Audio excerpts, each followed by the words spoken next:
Welcome to Huberman Lab Essentials, where we revisit past episodes for the most potent and actionable science-based tools for mental health, physical health, and performance. I'm Andrew Huberman, and I'm a professor of neurobiology and ophthalmology at Stanford School of Medicine. And now, my conversation with Dr. Alia Crum. Well, great to have you here. Great to be here. Yeah. Just to start off, you've talked a lot and worked a lot on the science of mindsets. Could you define for us what is a mindset and what sort of purpose does it serve? We define mindsets as core beliefs or assumptions that we have about a domain or category of things that orient us to a particular set of expectations, explanations, and goals. I can distill it down for you. So mindsets are an assumption that you make about a domain. So take stress, for example, the nature of stress. What's your sort of core belief about that? Do you view stress as enhancing, good for you, or do you view it as debilitating and bad for you? Those mindsets, those core beliefs orient our thinking. They change what we expect will happen to us when we're stressed, how we explain the occurrences that happen or unfold when we're stressed, and also change our motivation for what we engage in when we're stressed. It's sort of distilling down those core assumptions that really shape and orient our thinking and action. I've heard you say before that mindsets simplify life in some way by constraining the number of things that we have to consider. And it sounds to me like we can have mindsets about many things, as you said.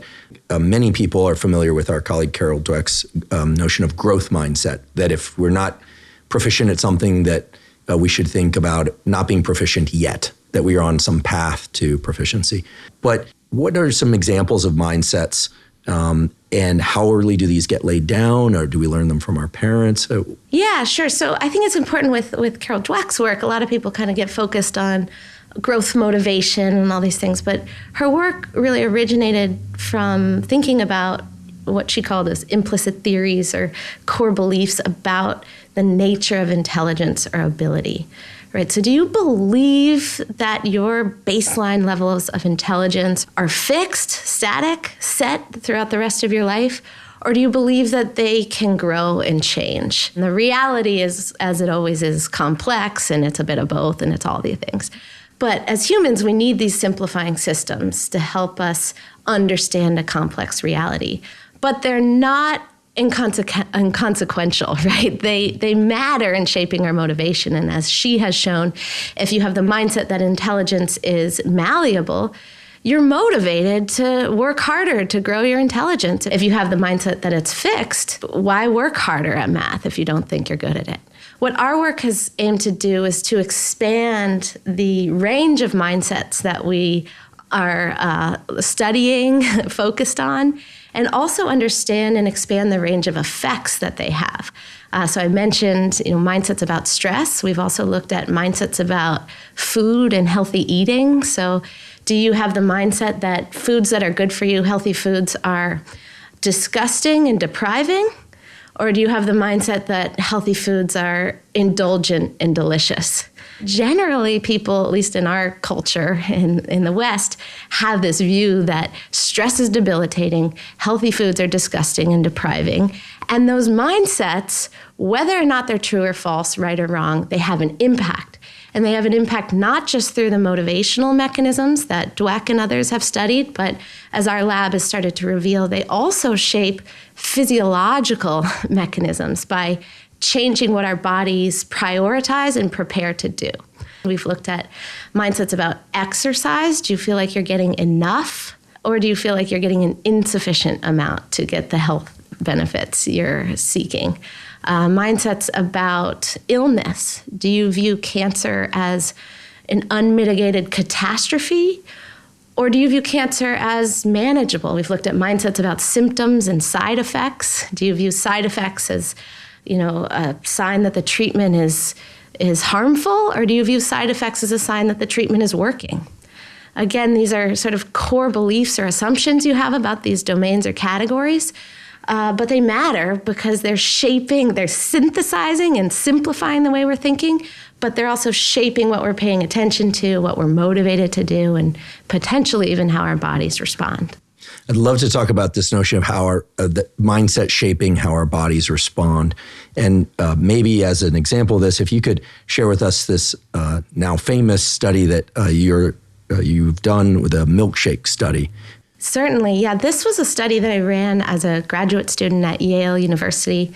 I was working with Kelly Brownell and Peter Salovey. Peter Salovey had done a lot of work on really coining the term emotional intelligence, studying that. He's now the president of Yale, He's now right? the president of Yale, yes. So he's done well. He's done well for himself and for the university and society. I had come in doing some previous work on mindsets about exercise and placebo effects in exercise, and it really occurred to me that there was a very simple question that hadn't been probed yet. And that was, do our beliefs about what we're eating change our body's physiological response to that food, holding constant the objective nutrients of that thing? So that question might sound outrageous at first, but it's really not outrageous if you're coming from a place of having studied in depth placebo effects. So placebo effects are this robust demonstration in which simply taking a sugar pill, taking nothing, under the impression that it's a real medication that might relieve your asthma, reduce your blood pressure, boost your immune system, can lead to those physiological effects, even though there's no objective nutrients. And we have more evidence on placebo effects than we have for any other drug because of the clinical trial process in which all new drugs and medications are required to outperform a placebo effect. So we have a lot of data on the placebo effect. But anyways, going back to this question, it was like, all right, we've moved from, medications solving our health crises to behavioral medicine solving our health crises, increase people's exercise, get them to eat better. To what degree are these things influenced by our mindsets or beliefs about them? So to test this question, we ran a seemingly simple study. This was done at the Yale Center for Clinical and Translational Research. And we brought people into our lab under the impression that we were designing different milkshakes with vastly different metabolic concentrations, nutrient concentrations, that were designed to meet different metabolic needs of the patrons of the hospital, right? So you're going to come in, you're going to taste these milkshakes, and we're going to measure your body's physiological response to them.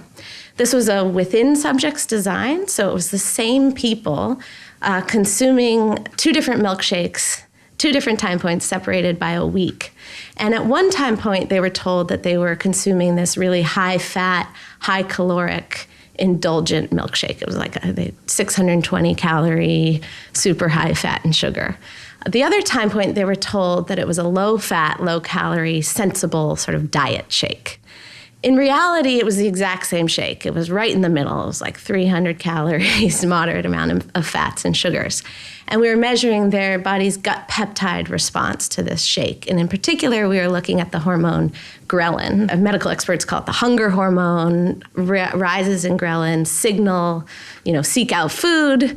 And then theoretically, in proportion to the amount of calories you consume, ghrelin levels drop, signaling to the brain, okay, you don't need to eat so much anymore. You can stop eating, and also revving up the metabolism to burn the nutrients that were just ingested.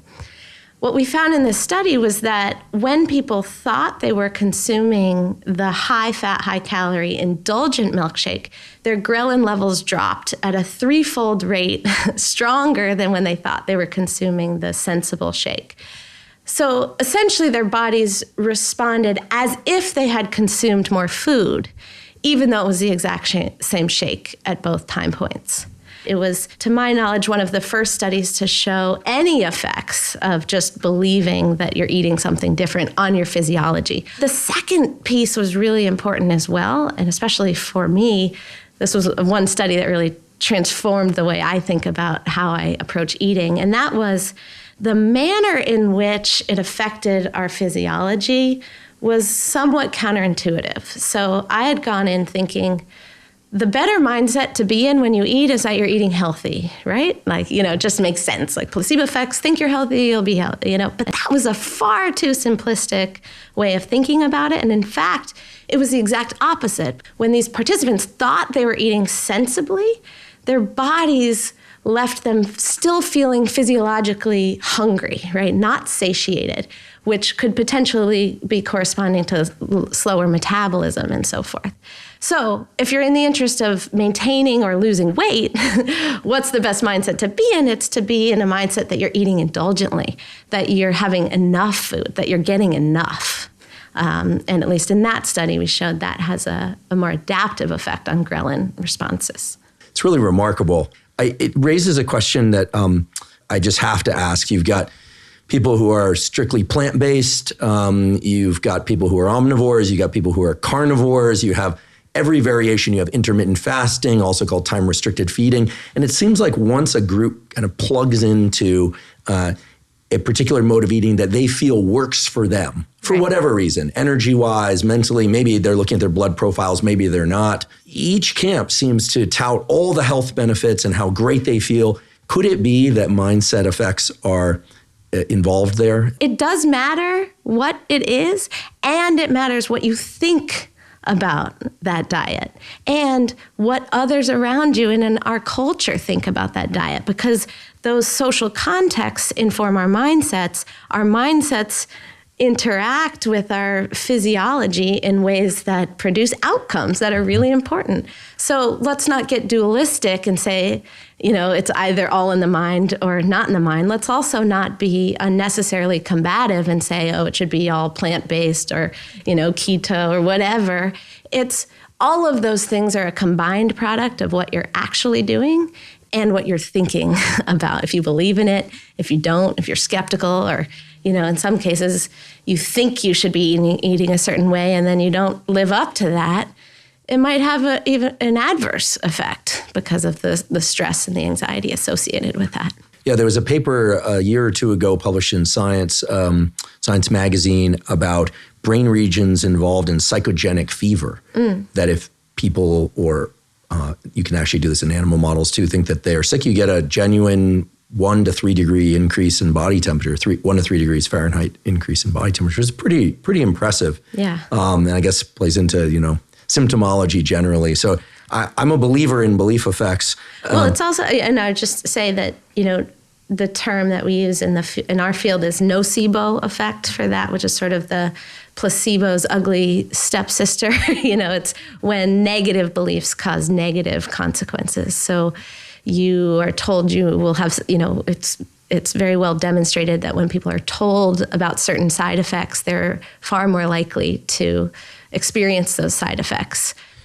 I'd love for you to tell us about the hotel workers study. I think that this is a really good example of this phenomenon, right? That the total effect of anything is a combined product of what you're doing and what you think about what you're doing. And we found a group of people who were getting a lot of exercise, but weren't aware of it.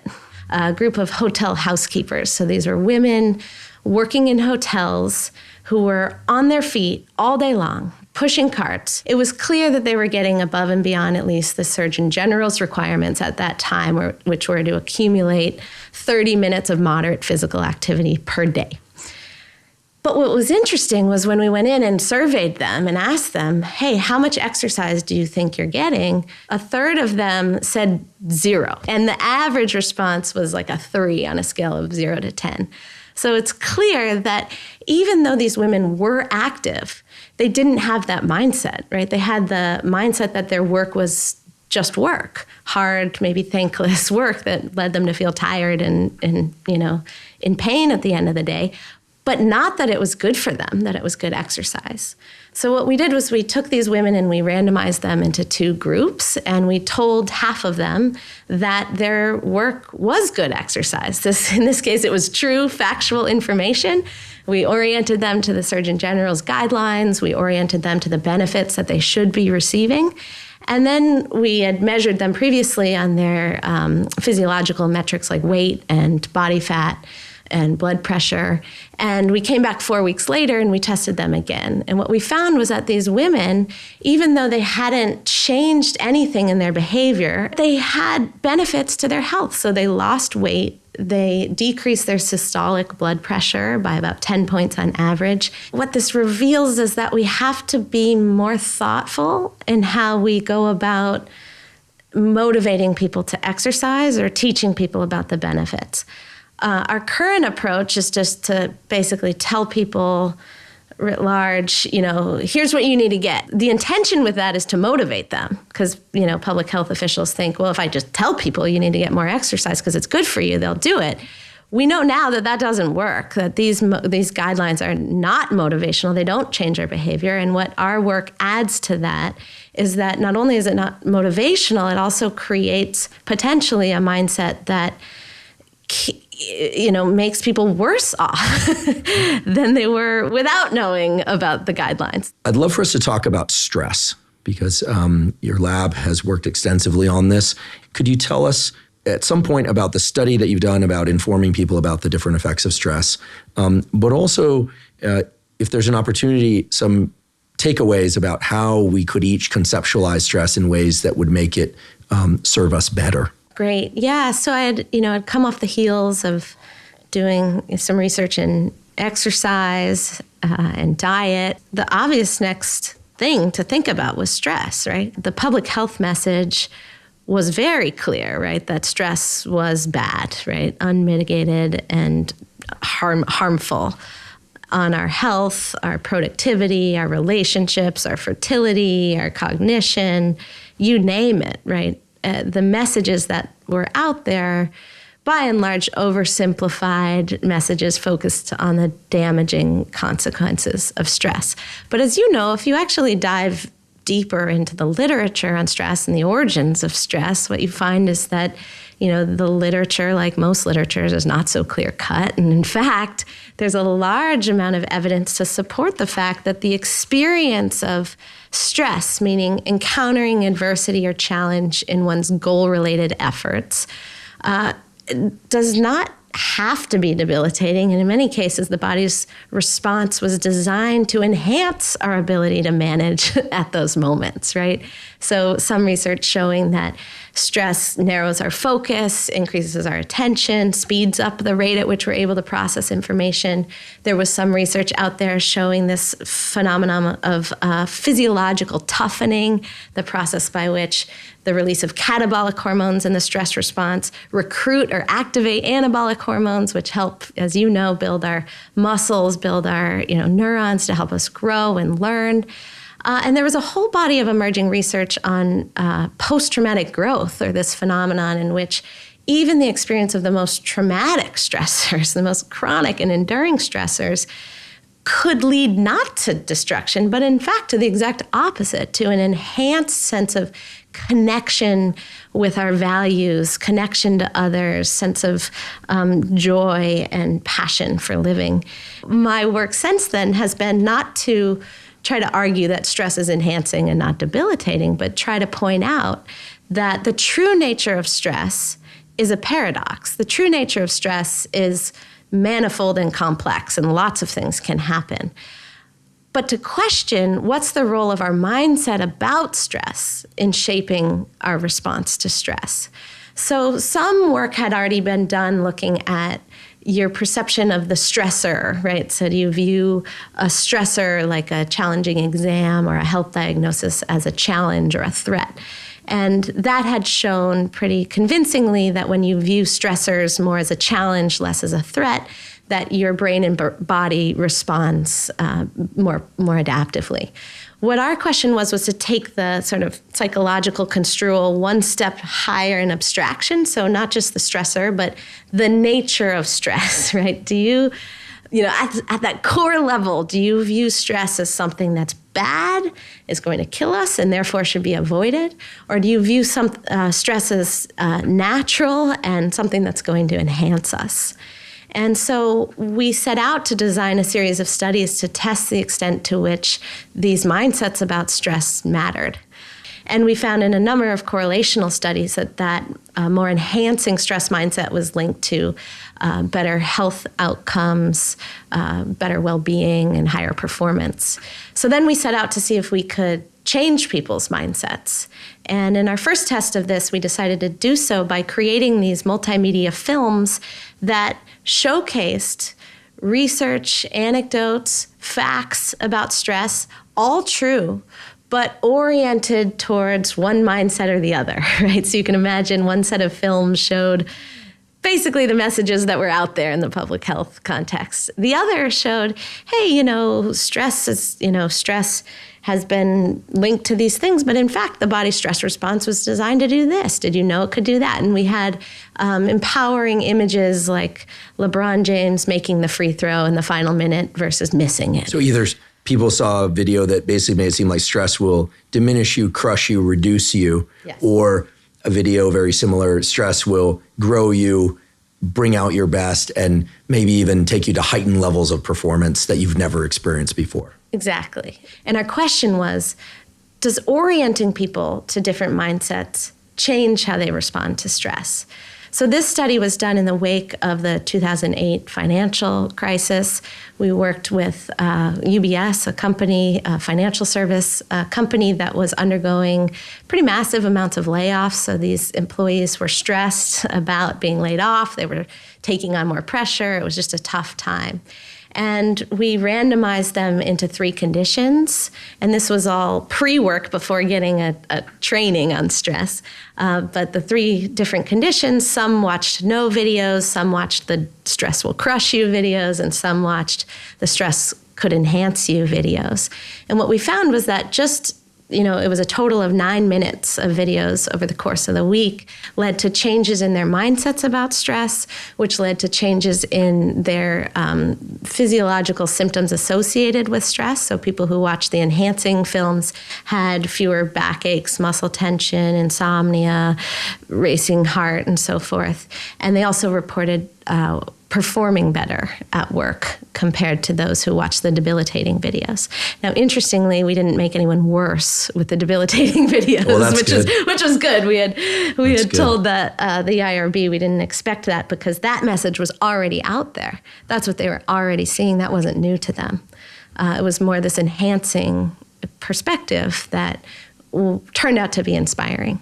People get this wrong sometimes. They think that I'm saying that a stress is enhancing mindset means you should like stress. That's not what we're saying, right? Having a stress is enhancing mindset doesn't mean the stressor is a good thing, right? It doesn't mean that getting a cancer diagnosis is a good thing or being in abject poverty is a good thing. These are not good things. But the experience of the stress associated with that, the challenge, the adversity, that experience can lead to enhancing outcomes with respect to not just our cognition, but our health, our performance, and our well-being. How does that work, right? Well, it works through a number of different pathways. One is that it changes fundamentally what we're motivated to do. So if you just imagine we're stressed about something and you think that stress is bad, then what's your motivation, right? Your motivation is first you get worried about the stress, right? And second is your reaction is typically to do one of 2 things. It's either to freak out and do everything you can to make sure that this doesn't affect you, negatively, or to check out and say, oh, it's not a big deal, I'm not going to deal with it. You're basically in denial. So people who have a stress is debilitating mindset, and we've shown this in our research, tend to go to one or the other of those extremes. They freak out or they check out. Why? Because if stress is bad, you need to either get rid of it and deal with it or it needs to not exist, right? If you have a stress is enhancing mindset, the motivation changes, right? Then the motivation is, how do I utilize the stress to realize the enhancing outcomes? What can we do here, right, to learn from this experience to make us stronger, fitter, have better science and treatments for the future? deepen my relationships with others, improve, my priorities and so forth, right? So the motivation changes, the affect around it changes. It doesn't make it easy to deal with, but what we've shown in our research is that people who have a stress-enhancing mindset have more positive affect, not necessarily less negative affect, and it potentially changes physiology. We have a few studies that show that people who are inspired to adopt more enhancing mindsets have more moderate cortisol response, and they have higher levels of DHEA levels in response to stress. We had a guest on this podcast. He actually he's a PhD scientist who runs the UFC Performance Training Institute. His name is Duncan French. And his graduate work at UConn Storrs was very interesting. It was in exercise science and physiology. What he showed was that if you could spike the adrenaline response, I think they did this through first-time skydive or something like that, that testosterone went up. Now, this spits in the face of everything that we're told about stress and testosterone levels, right? So it turns out that at least in the short term, that a very stressful event can raise anabolic hormones. Yeah. And I think that people forget at a mechanistic level that adrenaline is epinephrine, and epinephrine is biochemically derived from the molecule dopamine.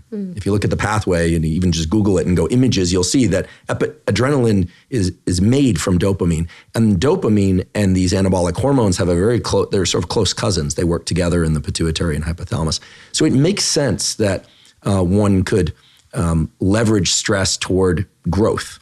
But what's again remarkable to me is that all of these brain structures that control dopamine, epinephrine, testosterone, and estrogen, they're all thought to be in the subconscious, meaning below our ability to flip a switch and turn them on or off. Right. And yet mindset seemed to impact them. So I've all that to say that there's a clear mechanistic basis by which this could all work. The way I think about mindset is that mindsets are kind of a portal between conscious and subconscious processes.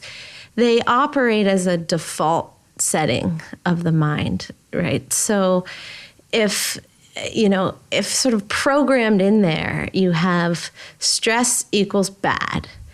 That's been programmed in through our upbringing, through public health messages and through media and other things.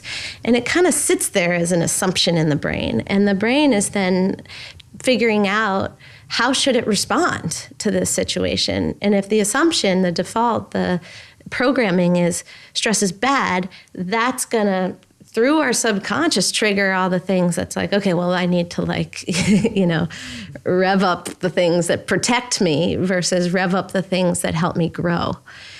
Just talking about this, right, for your listeners, they're now invited to bring their stress mindsets up to the consciousness and say, what is my stress mindset? How am I thinking about stress? Can I reprogram that? Can I start to think about it as more enhancing? That takes a little bit of a conscious work potentially, but then once you do that, that can kind of operate in the background, influencing how your body responds, and you don't have to say, okay, I'm stressed, I better tell my anabolic hormones. That doesn't work that way. No. But these mindsets can help with the translational process. How should we, the listeners, think about stress? Is there a short list of ways that we can leverage stress to our advantage? Yeah, and that's an important nuance in your language, which is people have, by and large, come from a place of how do you manage stress? How do you cope with it? Which implies how do you fight against it? And yeah, the real challenge is how do we leverage it? How do we utilize it? How do we work with it? And yeah, I have a lot of thoughts on this. The first and most important thing is to clarify our definition of stress. The negative stress mindset is so insidious that now people define stress with its negative consequences. So the first step is to decouple that and to realize that stress is a neutral, right, yet to be determined effect of experiencing or anticipating adversity in your goal-related efforts. So let me unpack that a little more. You can be in the midst of it, or you could just be worried about something happening. That's one aspect. Second is adversity or challenge, so something that's working against you. But the third piece is critical, and that is in your goal-related efforts. What that means is that we only stress about things we care about, and we don't stress about things we don't care about. So then the question becomes, okay, if that's true, how can I better utilize or leverage or respond to the inevitable stresses that we're going to experience? And we've developed a 3-step approach to adopting a stresses-enhancing mindset. And briefly, the first step is to just acknowledge that you're stressed. The second step is to welcome it, because inherently in that stress is something you care about. And then the third step is to utilize the stress response to achieve the thing you care about, not spend your time, money, effort, energy trying to get rid of the stress. Does that make sense? Makes sense. And I love it. As somebody whose laboratory studies the physiological effects of stress, the effects that impress me the most are, for instance, the narrowing of visual attention, that it then drives a capacity to parse time more finely, which then drives a capacity to process information faster. It's almost like a superpower. Right. And what I like so much about that framework is that the stress response is very generic. Unlike the relaxation response, we don't actually have to train up the stress response. Right. So we all kind of get this as a freebie. And then it sounds like it's a question of what we end up doing with that. Right. Treat yourself like a scientist. Look at your life, look at your mindsets, see what's serving you, see what isn't. Find more useful, adaptive, and empowering mindsets and live by those. What are the mindsets that you try and adopt on a regular basis? The guiding light for me has been an undercurrent of understanding that our mindsets matter. I think I got that very clearly and deeply as a child, both through my experiences as an athlete. You know, I know many of your listeners are athletes. Any athlete knows that you can be the same physical being from one day to the next, one moment to the next, and perform completely differently just depending on what you're thinking. I was a gymnast growing up, and if you can't visualize, if you can't see something in your mind, then you have no chance when you get up there on the balance beam, right?